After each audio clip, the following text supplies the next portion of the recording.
saan siya, doon din lumalago ang mga bulaklak at tanim.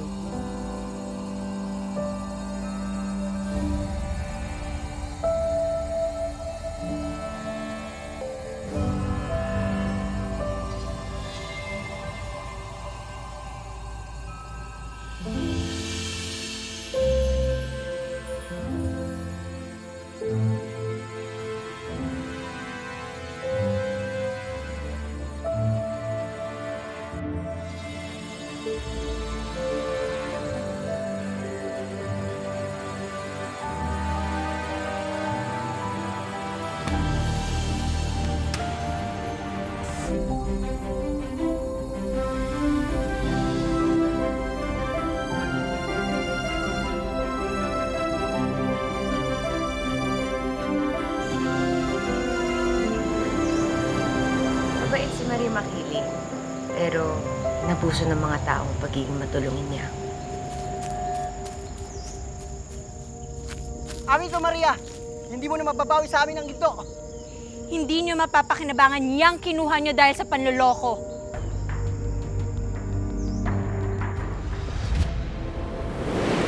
Ba't, Maria?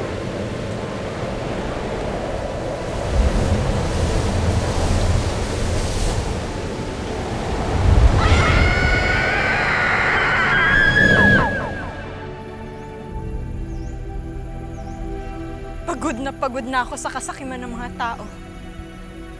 At dahil dito, ito na ang huling pagkakataong makikita niyo ako.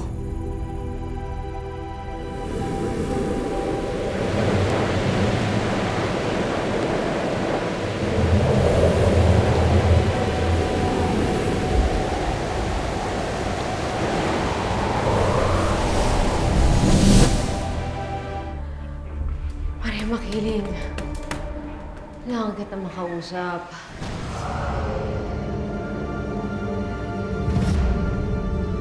Amira.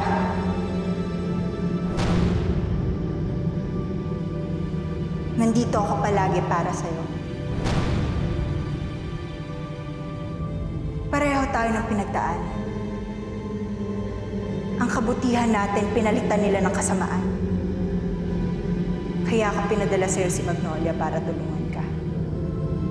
At ibibigay ko lahat ng pangangailangan mo para maisakatuparan ng ating mga napag-usapan. Hindi ko makakalimutan ang lahat ng binigay mong tulong sa akin, Maria. Matagal na nating pinaghandaan itong paghiganti mo, Amira. Kaya makakaasa ka sa tulong mo sa bawat hakbang na gagawin. Sinikreto kayo sa akin. Bakit, Amira? Kung noon mo pa nalaman na may relasyon si Alex at ang ate mo, pagpapatuloy mo pa rin ba ang paghigante sa mga Terra at sa Crazy Five? Ganyan ba kababaw ang tingin mo sa akin?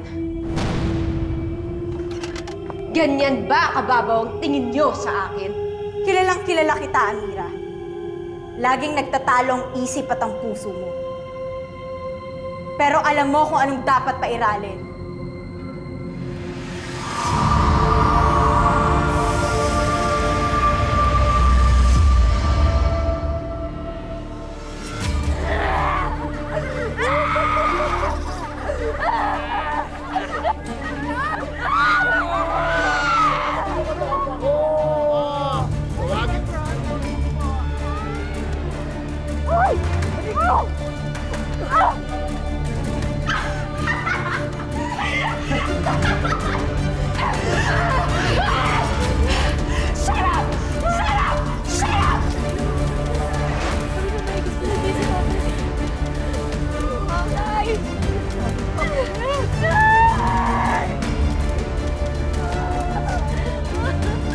Yung gusto niyo, di ba? Yung mutya! Pwes sundan niyo! Ang mutya! Ang mutya! Hayop ka!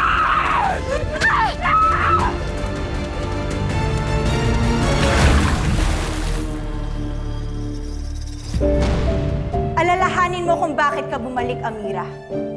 Hindi para sa isang lalaki, pero para singilin ang mga walang hiyang taong sumira ng buhay mo. Ang mga taong may kinalaman sa pagpatay sa tatay mo.